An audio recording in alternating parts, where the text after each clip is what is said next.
Okay, children, continuing with chapter 5, we were talking about various cell organelles, and so far we have studied endoplasmic reticulum. Today we will see first Golgi apparatus. Now, in our textbook, all the information about the cell organelles, if you see, there is a pattern.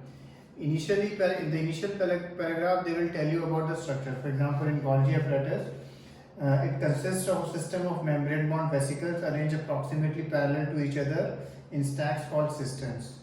These membranes often have connections with membranes of ER and therefore constitute another portion of a complex cellular membrane system.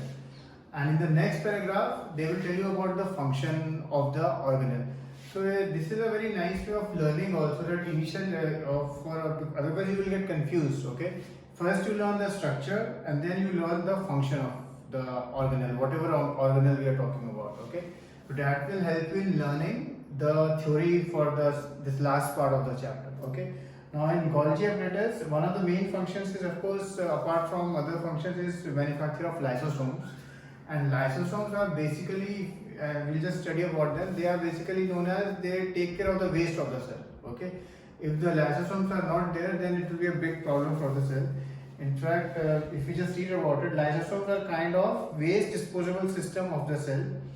Lysosomes help to keep the cell clean by digesting any foreign material as well as worn out cell organelles. Okay, and one of the common question which sometimes comes, that what will happen if the lysosome bursts?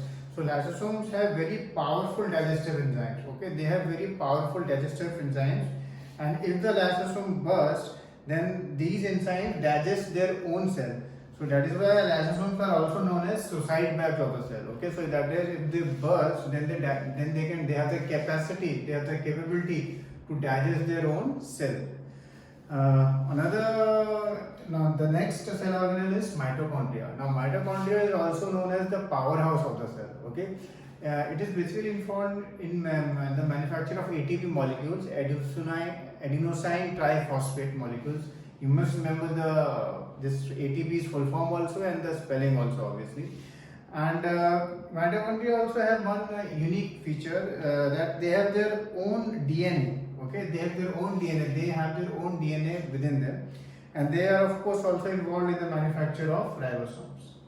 Now, all of you must have heard about photosynthesis, and you know photosynthesis occurs in green plants, and this pigmentation is known as, you must have heard about it, chloroplast. It is known as. So, what is chloroplast? Chloroplast is basically a type of plastids.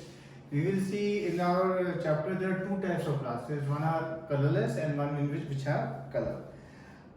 There are two types of plastids: chromoplast, colored plastids, and leucoplast, white or colorless plastids. Plastids containing the pigment chlorophyll are known as chloroplasts. Chloroplasts are important for photosynthesis in plants.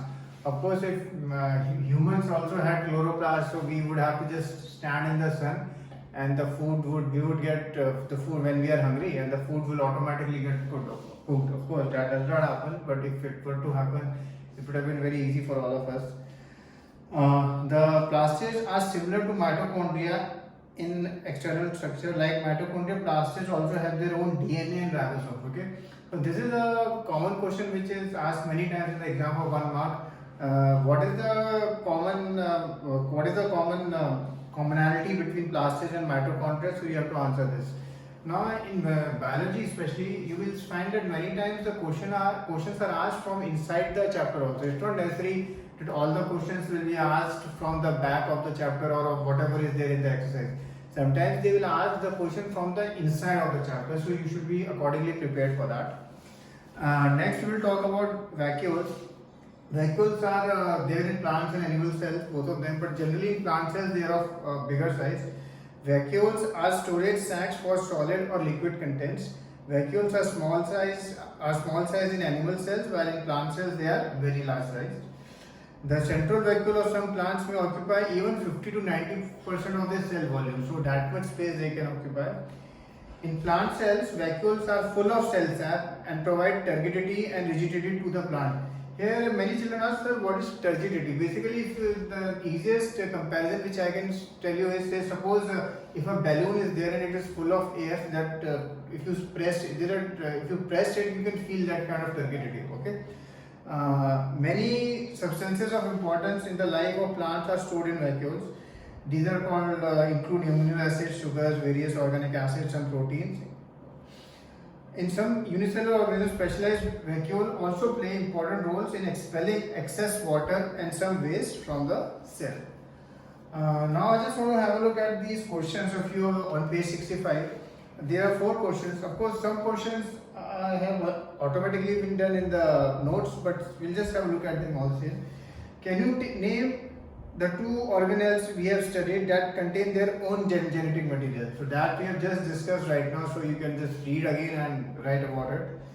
Second, if the organization of the cell is destroyed due to some physical or chemical influence, what will happen? Well, obviously if it is destroyed, then the cell will die.